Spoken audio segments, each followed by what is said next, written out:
Hola, un cordial saludo para todos. Quien les habla la pastora Milena de Rojas de la Iglesia Cristiana Activa tu Fe. Listos para leer hoy Marcos capítulo 6.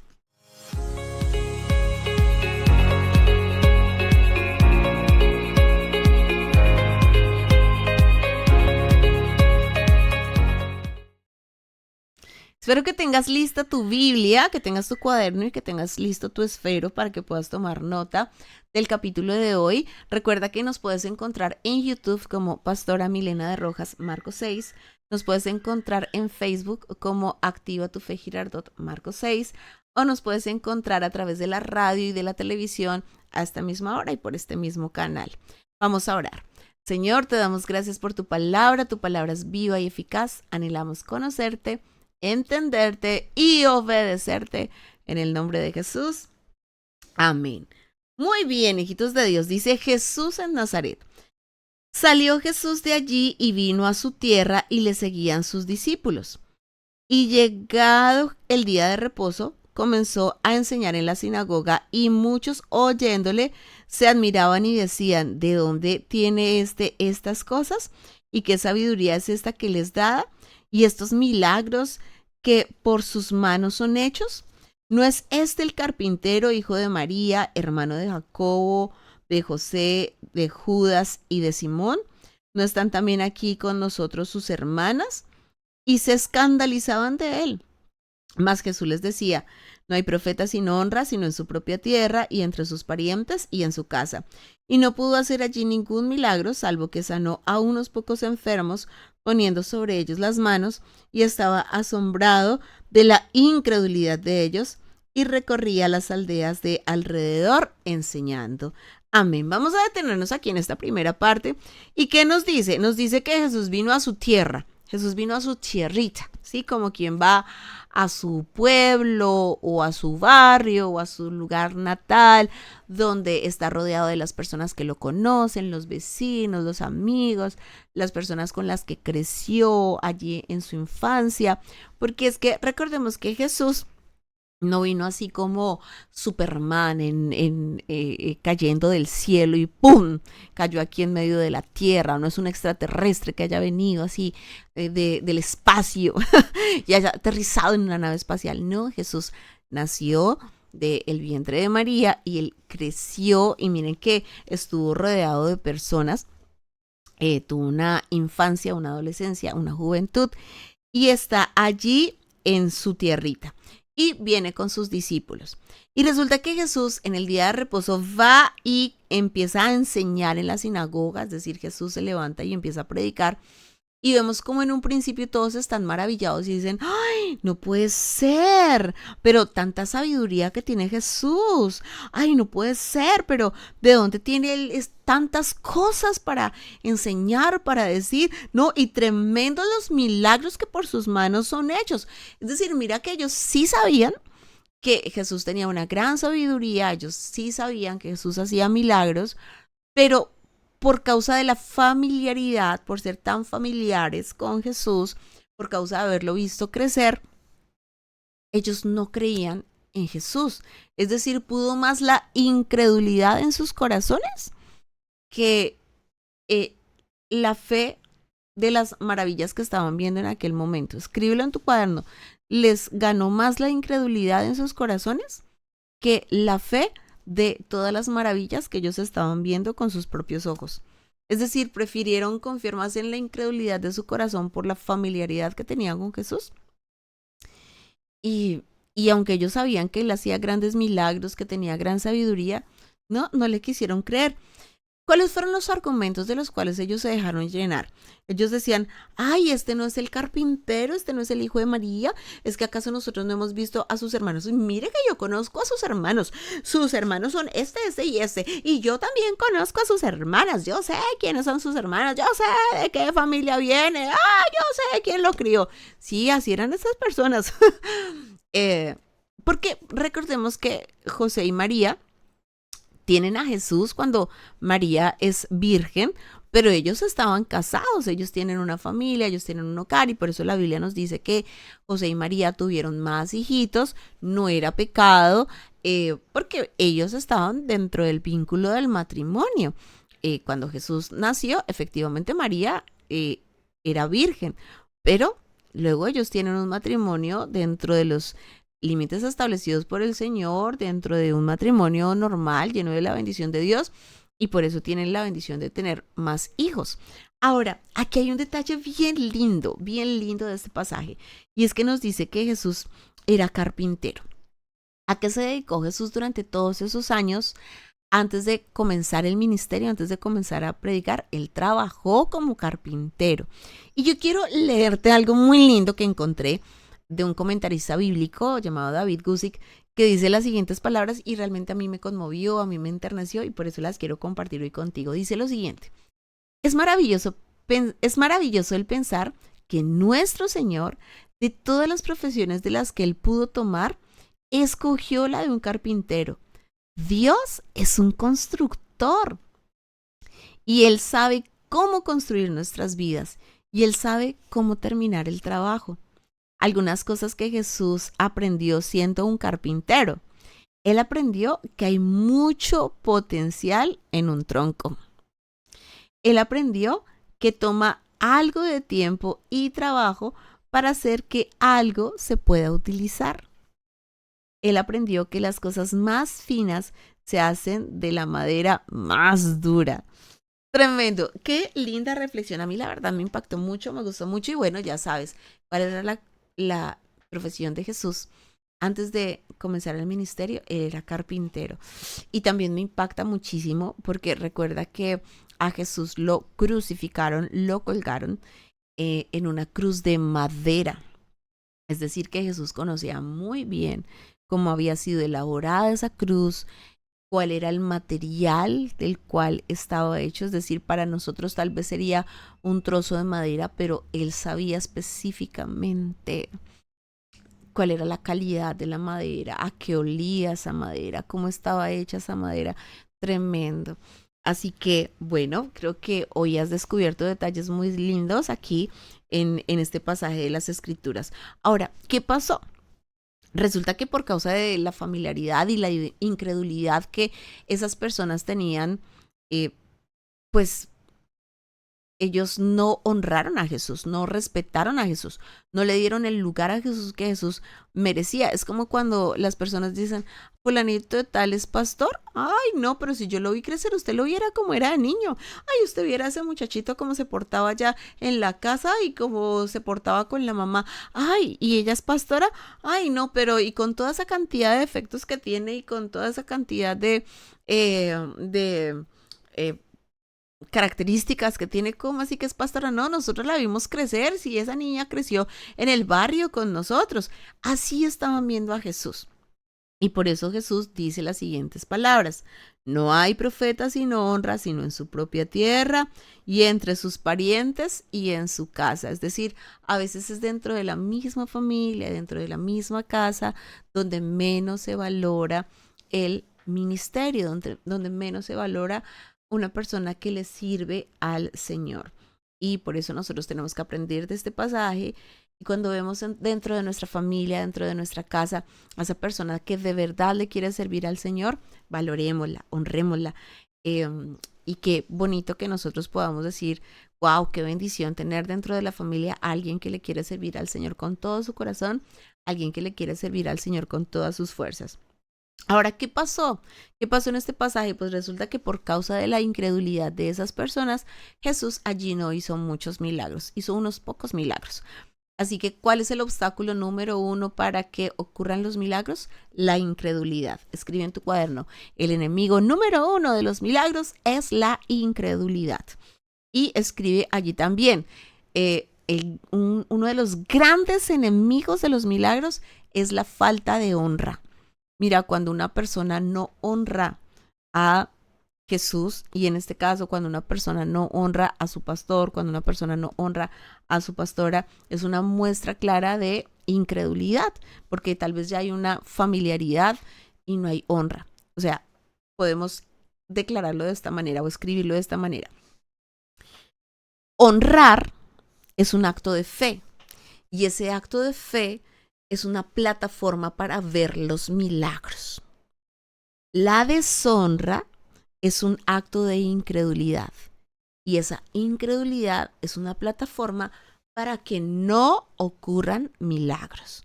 Escríbelo en tu cuaderno y que nunca se te vaya a olvidar. Sigamos leyendo. Misión de los 12 discípulos. Después llamó a los 12 y comenzó a enviarlos de dos en dos y les dio autoridad sobre los espíritus inmundos y les mandó que no llevasen nada para el camino, sino solamente bordón, ni alforja, ni pan, ni dinero en el cinto, sino que calzasen sandalias y no vistiesen dos túnicas. Y les dijo: donde quiera que entréis en una casa, posad en ella hasta que salgáis de aquel lugar. Y si en algún lugar no os recibieren, ni os oyeren, salid de allí y sacudid el polvo que está debajo de vuestros pies, para testimonio a ellos. De cierto os digo que en el día del juicio será más tolerable el castigo para los de Sodoma y Gomorra que para aquella ciudad. Y saliendo, predicaban que los hombres se arrepintiesen, y echaban fuera muchos demonios, y ungían con aceite a muchos enfermos, y los sanaban. Vemos cómo Jesús llama a 12 discípulos y les da autoridad sobre los espíritus inmundos. Mira que Marcos vuelve y nos dice: ojo, hay espíritus inmundos, y el Señor está llamando a los discípulos para darles autoridad sobre esos espíritus inmundos. Y les dicen: miren, ustedes van a ir a predicar, no se preocupen por llevar cosas lujosas, cosas valiosas. Aquí lo importante es que ustedes lleven la palabra. Si los invitan a quedarse en un lugar para predicar la palabra, quédense ahí. Y si en algún lugar no los oyen, no los quieren recibir, cuando ustedes van a predicar la palabra del Señor, no se preocupen, ustedes sacudan el polvo de sus pies y ustedes simplemente den testimonio, ¿sí? Ustedes encárguense de dar testimonio. Ustedes encárguense de llevar la palabra. Si las personas los reciben la palabra, va a ser una gran bendición. Si la gente no quiere recibir la palabra, pues ustedes no se preocupen. Hay un juicio sobre esas personas. Ustedes hagan lo que tienen que hacer. Y efectivamente ellos salían y predicaban el arrepentimiento, que las personas se arrepintieran, y echaban fuera muchos demonios. Es decir, tenían una gran autoridad espiritual para ministrar liberaciones, echar fuera los demonios y ungir con aceite a muchos enfermos, y estos enfermos eran sanados. Ellos oraban por los enfermos, los ungían con aceite, y vemos cómo venía sanidad sobre estos enfermos. Luego nos dice muerte de Juan el Bautista, y dice así: oyó el rey Herodes la fama de Jesús, porque su nombre se había hecho notorio, y dijo: Juan el Bautista ha resucitado de los muertos, y por eso actúan en él estos poderes. Otros decían: es Elías, y otros decían: es un profeta o alguno de los profetas. Al oír esto, Herodes dijo: este es Juan, el que yo decapité, que ha resucitado de los muertos, porque el mismo Herodes había enviado y prendido a Juan y le había encadenado en la cárcel por causa de Herodías, mujer de Felipe su hermano, pues la había tomado por mujer, porque Juan decía a Herodes: no te es lícito tener la mujer de tu hermano. Pero Herodías le acechaba y deseaba matarle, y no podía, porque Herodes temía a Juan, sabiendo que era varón justo y santo, y le guardaba a salvo. Y oyéndole, se quedaba muy perplejo, pero le escuchaba de buena gana. Pero venido un día oportuno en que Herodes, en la fiesta de su cumpleaños, daba una cena a sus príncipes y tribunos y a los principales de Galilea, entrando la hija de Herodías, danzó y agradó a Herodes y a los que estaban con él a la mesa. Y el rey dijo a la muchacha: pídeme lo que quieras y yo te lo daré.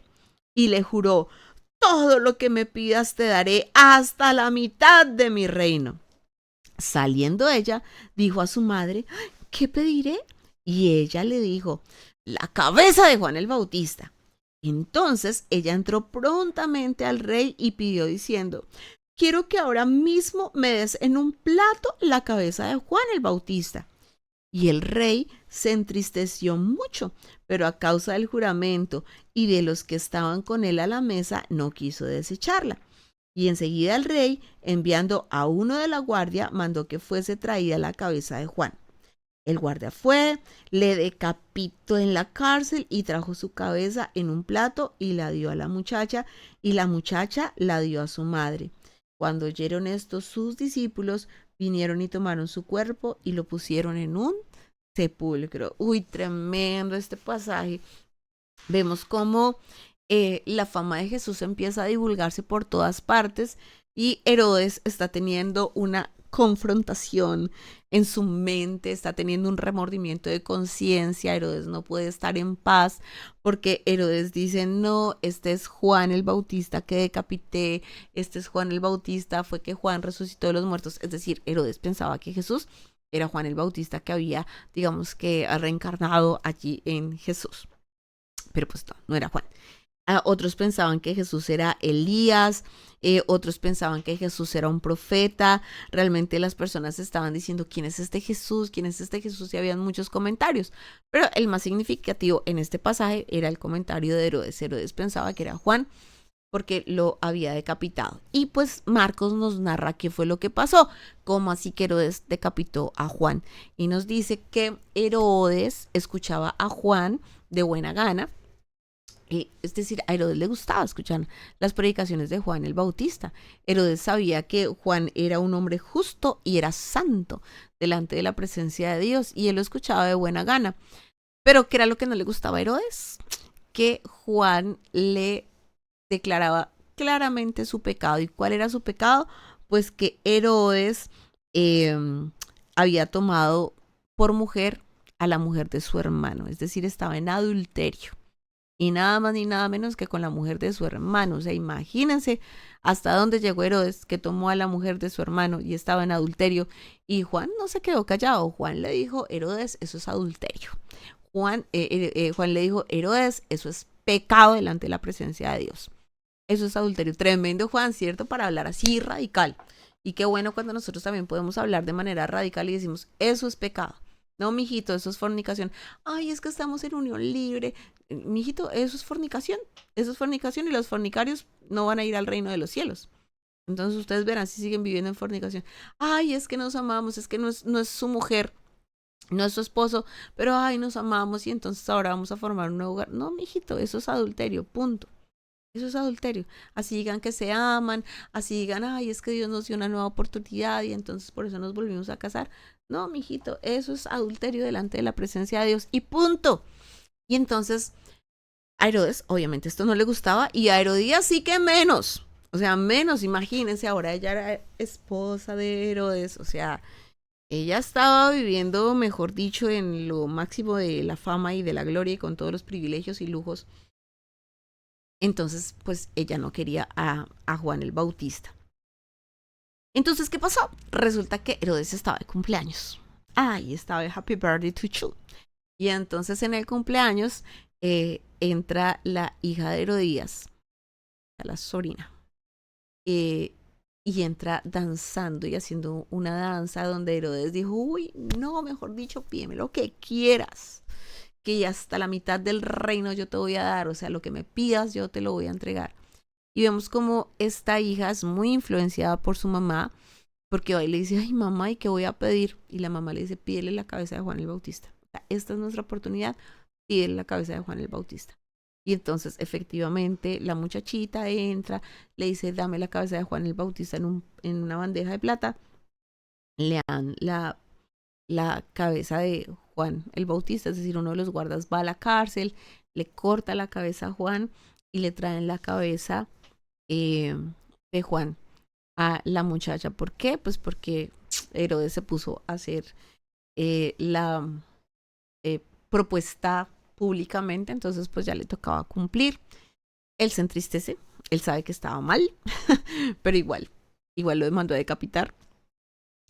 Y vemos como él tiene muchos remordimientos de conciencia, como él tiene una batalla mental ahí ahora diciendo, no, este es Juan el Bautista. O sea, de verdad que de ahí en adelante la vida para Herodes debió haber sido muy terrible. Imagínate todo el tiempo estar con esos pensamientos ahí en su cabeza de saber que había matado a un hombre que era justo y santo delante de Dios. Y entonces, efectivamente, le entregan la cabeza de Juan a la muchacha va y se la entrega a la mamá y vienen los discípulos de Juan, sacan el cuerpo y van y lo sepultan. Luego nos dice alimentación de los 5,000, versículo 30. Entonces los apóstoles se juntaron con Jesús y le contaron todo lo que habían hecho y lo que habían enseñado. Él les dijo: venid vosotros aparte a un lugar desierto y descansad un poco, porque eran muchos los que iban y venían, de manera que ni aún tenían tiempo para comer. Y se fueron solos en una barca a un lugar desierto, pero muchos los vieron ir y le reconocieron, y muchos fueron allá a pie desde las ciudades y llegaron antes que ellos y se juntaron a él. Y salió Jesús y vio una gran multitud y tuvo compasión de ellos, porque eran como ovejas que no tenían pastor, y comenzó a enseñarles muchas cosas. Cuando ya era muy avanzada la hora, sus discípulos se acercaron a él diciendo: el lugar es desierto y la hora ya muy avanzada. Despídelos para que se vayan a los campos y aldeas de alrededor y compren pan, pues no tienen qué comer. Respondiendo él, les dijo: dadles vosotros de comer. Ellos le dijeron: que vayamos y compremos pan por 200 denarios y les demos de comer. Y él les dijo: ¿cuántos panes tenéis? Id y vedlo. Y al saberlo dijeron: 5 y 2 peces. Y les mandó que hiciesen recostar a todos por grupos sobre la hierba verde, y se recostaron por grupos, de 100 en 100 y de 50 en 50. Entonces tomó los 5 panes y los 2 peces, y levantando los ojos al cielo, bendijo y partió los panes, y dio a sus discípulos para que los pusiesen delante, y repartió los 2 peces entre todos. Y comieron todos, y se saciaron, y recogieron de los pedazos 12 cestas llenas, y de lo que sobró de los peces. Y los que comieron eran 5,000 hombres. Vemos cómo nos dice esta porción de las Escrituras que los discípulos estaban súper felices. Recuerda que Jesús los envió a predicar, y ellos estaban predicando el arrepentimiento y echaban fuera demonios y se sanaban los enfermos. Entonces ellos llegaron ahí súper felices, contentos de ver todo el respaldo de Dios, el poder de Dios sobre sus vidas. Y Jesús sabía que había sido un viaje muy largo, que había sido un viaje donde ellos estaban cansados, y Jesús les dice: vamos a irnos aparte. Mira cómo es importante para aquellas personas que están allí sirviendo todo el tiempo en el ministerio, también tener esos tiempos de descanso. Nosotros no somos máquinas, nosotros somos seres humanos y nos cansamos, y el Señor también estableció para los ministros de Dios el descanso, y es bueno hacerse aparte y es bueno descansar. Y Jesús los quiere llevar aparte para que descansen y para que coman. Y miren las palabras de Jesús: venid vosotros aparte a un lugar desierto y descansad un poco. Mira que el propósito del Señor con ellos era que descansaran un poquito y que pudieran comer, porque pues por causa del ministerio ni siquiera habían tenido tiempo para comer. Pero muchas personas se dieron cuenta que Jesús se dirigía con sus discípulos a ese lugar, y ellos dijeron: nosotros también queremos ir. Y llegaron hasta donde Jesús como fuera. Y Jesús no los echa fuera, porque dice la palabra que, que Jesús no desprecia un corazón contrito y humillado, y que el que viene a Jesús, Jesús no lo echa fuera. Así que dice la palabra que Jesús tiene compasión por ellos. Compasión es tener un amor profundo por otra persona al punto de ponerse en los zapatos de otra persona. Eso es compasión, ponerse en los zapatos de otro. Jesús decía: ay, mire todo el esfuerzo que hicieron para venir hasta acá, yo no los voy a devolver, voy a enseñarles. Y empieza Jesús a enseñarles y a enseñarles. Jesús dice: estas personas son como ovejas que no tienen pastor, están descarriadas. Mire, por eso es que se portan así, por eso es que hacen lo que hacen, porque es que son como ovejitas que no tienen pastor. A ellos hay que enseñarles. Y mira que muchas veces nosotros vemos a las personas y decimos: ay, pero es que ¿por qué fulanito se porta así? Pero es que fulanito, ¿por qué hace todas estas cosas? Y Jesús dice: ay, porque es que es una ovejita que no tiene pastor. Pero si le enseñamos, si lo pastoreamos, esa persona va a ser transformada. Así que enseñémosle. Si tú estás viendo a alguien que tú dices, uy, pero ¿por qué tal persona hace lo que hace? Bueno, pastorealo. Es una ovejita que no tiene pastor y hay que tener compasión por esa persona y enseñarle la palabra de Dios.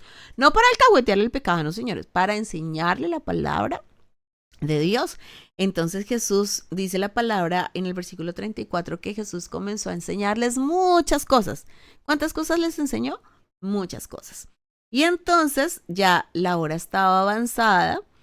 Y los discípulos que acaban de hacer milagros, los discípulos que acaban de echar fuera demonios, los discípulos que acaban de sanar enfermos, no tienen la fe para creer que Dios les puede alimentar. Entonces le dicen, Jesús, más bien que se vayan, ya, despídelos, que mira que ya está tarde. Oiga, tremendo, hoy en día la gente se quiere ir rápido del culto, más bien se quieren ir rapidito. Estas personas no se querían ir de ahí, se querían quedar ahí, al lado de Jesús. El hecho es que los discípulos le dicen, Jesús, despídelos. Y Jesús dice, no, ustedes les van a dar de comer. ¡Ah! Nosotros, ¿y de dónde vamos a sacar plata para comprar tanto pan para tanta gente, Jesús? Y Jesús les dice, miren a ver qué es lo que ustedes tienen y ustedes le van a dar de comer. A ver, muéstrenme cuántos panes tienen. Muy bien, ahora cuántos peces tienen. Y ellos entonces le dicen, ay, Señor, 5 panes y 2 peces. Ah, bueno, entonces háganlos recostar sobre la hierba por grupos. Y dice que Jesús toma los panes y toma los peces y levantando los ojos, dice, levantando los ojos al cielo, bendijo y partió los panes y dio a sus discípulos para que los pusiesen delante y repartió los 2 peces entre todos. Vemos cómo Jesús levanta los ojos y da gracias y bendice, Señor, bendice este alimento. Qué bonito es bendecir los alimentos. Escribe en tu cuaderno, bendecir los alimentos trae multiplicación. Escríbelo, bendecir los alimentos trae multiplicación. Y efectivamente, todos los que están allí son alimentados y son saciados. Luego nos dice, Jesús anda sobre el mar.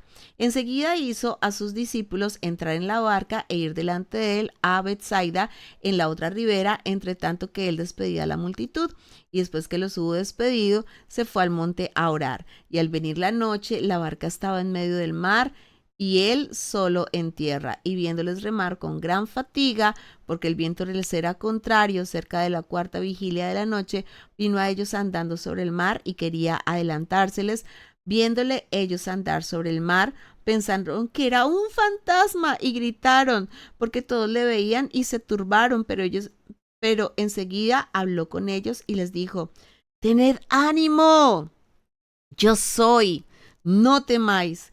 Y subió a ellos en la barca y se calmó el viento y ellos se asombraron en gran manera y se maravillaban porque aún no habían entendido lo de los panes por cuanto estaban endurecidos sus corazones.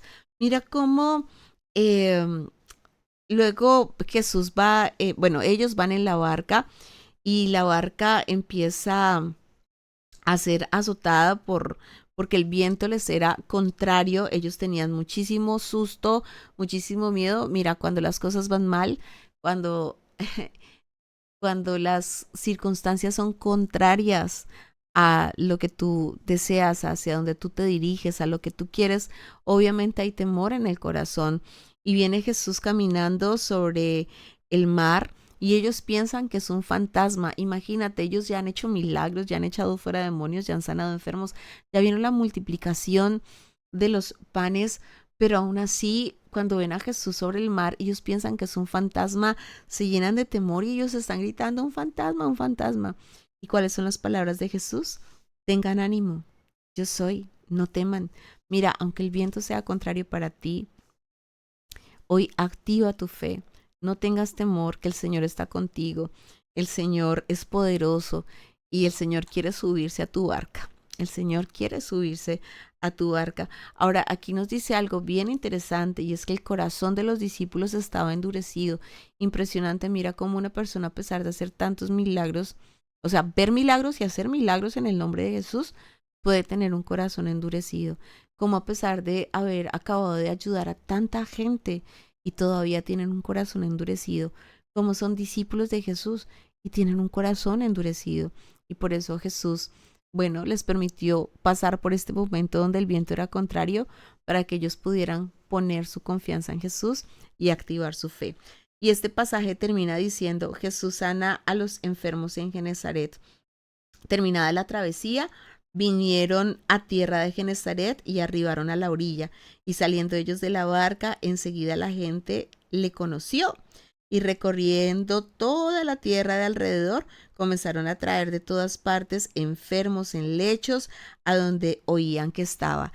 Y donde quiera que entraba, en aldeas, ciudades o campos, ponían en las calles a los que estaban enfermos y le rogaban que les dejase tocar siquiera el borde de su manto, y todos los que le tocaban quedaban sanos. Amén. Y aquí culmina este capítulo 6 del Evangelio de Marcos, donde nos sigue hablando del gran poder, el extraordinario poder de nuestro Señor Jesucristo para sanar y para salvar a todos. Mira, todo aquel que tenía una fe activa recibía el milagro de parte del Señor. Así que escribe en tu cuaderno: yo tengo a un Cristo que es poderoso, y más que poderoso, Él es todopoderoso. Amén. Y aquí culmina este capítulo 6. Recuerda que puedes encontrarnos a través de YouTube como Pastora Milena de Rojas, Marcos 6, a través de Facebook como Activa tu Fe Girardot, Marcos 6, y a través de la radio y de la televisión a esta misma hora y por este mismo canal. Hijitos de Dios, un abrazo gigante para todos, bendiciones y chao.